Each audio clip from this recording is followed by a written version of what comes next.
Bonjour à tous. Étant donné que les cours en visioconférence, ça ne fonctionne pas très bien, puisque le réseau est saturé et que malheureusement on est confiné, je ne peux pas me rendre en centre pour vous donner des cours, je vais essayer de faire des petites vidéos que je mettrai sur ma chaîne YouTube, que vous pouvez suivre pour que vous ne relâchiez pas l'effort et que vous travaillez et pour vous préparer au bac qui sera dans 4 mois si les dates ne sont pas reportées. Alors, priorité d'abord à mes élèves qui sont en terminale et qui préparent le bac. Pour ceux que j'ai en BTS ou à l'université, je ferai d'autres vidéos plus tard pour qu'on continue toujours à travailler. Voilà, vous pouvez m'envoyer vos devoirs, vos suggestions, vos remarques, vos questions via mon mail que je vous ai remis.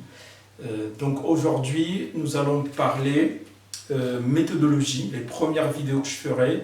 Je vais surtout me concentrer sur la méthodologie et les vidéos sur les cours, on fera après. Pourquoi la méthodologie? Parce qu'il faut absolument que vous maîtrisiez la méthodologie qui est extrêmement importante pour que vous réussissiez vos examens. Alors, première chose que je vais vous rappeler, ce que vous devez faire les 5 premières minutes de l'épreuve. Une fois que vous êtes installé dans la salle d'examen, qu'on vous a remis les sujets, qu'est-ce que vous devez faire en premier? Qu'est-ce que vous devez relever dans vos brouillons?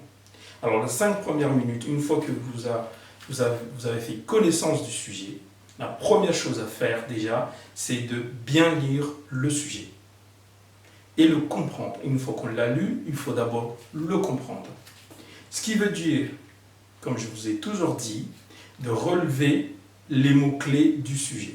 Alors, vous relevez les mots-clés du sujet, vous recopiez ça au brouillon.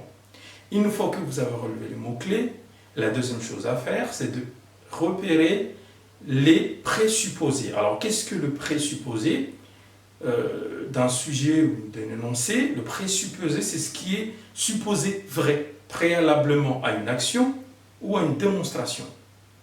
Exemple, le roi de France est chauve. Dans cet énoncé-là, le présupposé, c'est qu'il existait déjà un roi de France, et deuxièmement, il est chauve. Un autre exemple, il l'a rencontré à Marseille. Cela présuppose quoi? Que déjà, il s'est rendu à Marseille, et deuxièmement, ils se sont rencontrés à Marseille. Donc, si vous arrivez à repérer un peu les présupposés du sujet ou de l'énoncé, ça peut déjà vous donner une petite idée de ce que vous devez traiter et écrire dans vos devoirs. Troisièmement, qu'est-ce qu'il faut faire? Il faut prêter attention aux conjonctions de coordination. Parce que si le sujet emploie ces conjonctions, c'est qu'il fait savoir qu'il y a plusieurs thèses à défendre, qu'il y a plusieurs opinions, voilà, philosophiques, qu'il y a peut-être plusieurs idées ou idéologies philosophiques. Donc, repérez ces conjonctions, vous les connaissez, c'est ou et donc Oronikar, ils sont basiques et classiques, connus de tous. Donc, repérez, faites attention et repérez les conjonctions de coordination. Quatrièmement, qu'est-ce que vous devez faire aussi? C'est rattacher le sujet qu'on vous a donné aux notions et aux thèmes des cours qu'on vous a enseignés en cours.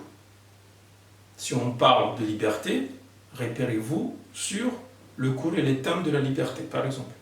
Si on vous parle de violence, pareil, on vous parle d'art, on vous parle de conscience, d'inconscience, tout cela, essayez dès que vous lisez le sujet, de le rattacher au cours et aux thèmes que vous avez appris en cours ou bien dans vos connaissances générales.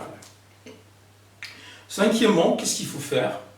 Notez toutes les idées que vous avez, qui vous passent par la tête, que vous avez sur le sujet. Vous avez lu le sujet, vous l'avez brièvement compris, des idées vous passent par la tête, vous les notez tous dans le brouillon. N'attendez pas et ne réfléchissez pas trop. Dès qu'une idée vous traverse l'esprit, notez-le dans le brouillon. Et après, vous ferez le tri pour prendre les bonnes idées qui se rapprochent le plus du sujet et vous laisseriez de côté les idées qui vous paraissent un peu farfelues ou bien éloignées du sujet. Voilà. C'est vraiment les choses que que vous devriez faire les 5 premières minutes quand on vous remet le sujet.